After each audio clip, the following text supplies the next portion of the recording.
बुद्ध का एक शिष्य उनका उपदेश सुनकर भिक्षु हो गया। वह एक दिन नगर में भिक्षा मांगने गया। नियम था कि 3 घरों में भिक्षा मांगी जाती थी। बुद्ध के लगभग सारे शिष्य युवक थे। ये भिक्षु युवक भी शरीर से गठीला और सुंदर था। एक तो वह यौवन के रंग में रंगा हुआ था, अर्थात तन में आकर्षण था। दूसरा मन पवित्र था, अर्थात मन में ईश्वरीय शक्ति भरी हुई थी। जिसका तन और मन दोनों सुंदर है, वह परमात्मा के निकट है। वह भिक्षु एक घर के सामने भिक्षा मांगने के लिए रुका। वह मकान वासवदंता नाम की एक वेश्या का था।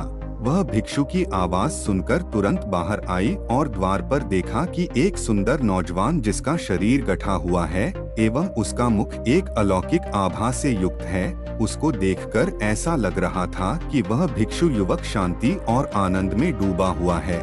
वेश्या उसे देखकर हैरान रह गई, जबकि वह स्वयं भी बहुत सुंदर थी।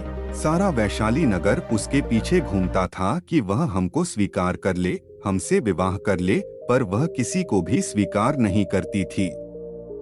उस बलिष्ठ और सुंदर नौजवान भिक्षु को देखते ही वासवदंता उसे अपना दिल दे बैठी। उसने भिक्षु से कहा, घर के भीतर आओ, तनिक बैठो।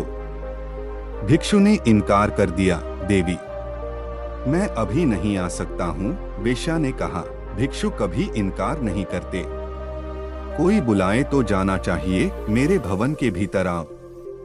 हे भिक्षु, अगर भीतर आओगे तो कुछ न कुछ तो पाओगे ही, भिक्षु ने कहा। अगर कुछ देना है तो द्वार पर ही दे दो। उस वेश्या का दिल और दिमाग उस युवक के आकर्षण में बिल्कुल डूब चुका था। उसको कुछ सुनाई ही नहीं पड़ रहा था। वह भिक्षु कुछ क्षण रुककर आगे की ओर बढ़ गया। दासी ने आकर कहा, अब द्वार पर कोई नहीं है, भीतर चलो। वासवदंता को तंद्रा टूटी। वह बहुत दुखी और पीड़ित हुई। जब स्त्री के प्रणय निवेदन को कोई पुरुष ठुकरा देता है तो उसकी हालत बड़ी खराब हो जाती है। वासवदंता ने अपने जीवन में एक ही बार एक ही पुरुष के प्रति लगाव रखा था, दिया, जो दिन भर मुस्कुराती थी और लोगों का मनोरंजन करती थी। वह सुंदरी वासवदंता बिल्कुल मौन हो गई। भवन के द्वार सबके लिए बंद हो गए। वह किसी से भी नहीं मिलती थी। कई धनाढ्य लोगों के निमंत्रण आते थे, आओ हमारे उत्सव में खुशियां बिखेर दो, किंतु वह इनकार कर देती थी। एकांत को उसने अपने जीवन का साथी बना लिया। दासी अच्छा अच्छा भोजन बनाती थी, पर उसकी भूख और प्यास को वह भिक्षु मानो सदा के लिए ले गया हो। वासवदंता को रात दिन वह भिक्षु याद आता था। वह बहुत कमजोर हो गई और बीमार रहने लगी। कहते हैं कि चिंता चिता से बड़ी होती है। चिता एक बार जलाती है और चिंता सदैव जलाती रहती है। वह कहीं आती जाती नहीं थी।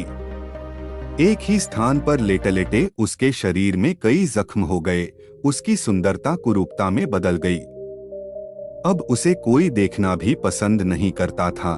बहुत समय के बाद फिर वही भिक्षु उस नगर में पुनः आया।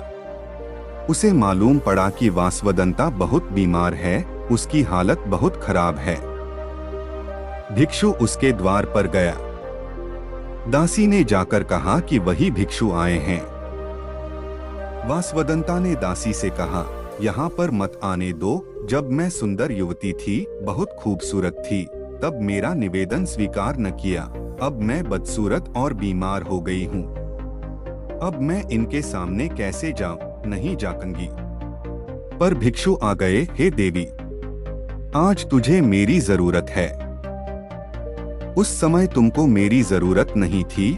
उस समय तेरी सुंदरता, तेरे नाच गाने से मोहित होने वाले हजारों थे, किंतु दुख की घड़ी में सब दूर हो जाते हैं। अब तू चिंता न कर, शर्मिंदा मत हो। मैं तेरे पास रहकर तेरी सेवा करूंगा। भिक्षु ने पवित्र भाव से उसकी सेवा की। वासवदंता की वासना मिट गई। उसका विवेक जाग उठा। भिक्षु उसे बुद्ध के पास ले गए। उसने प्रार्थना की, मुझे दीक्षा दो। बुद्ध से दीक्षा पाकर वह भिक्षुणी हो गई।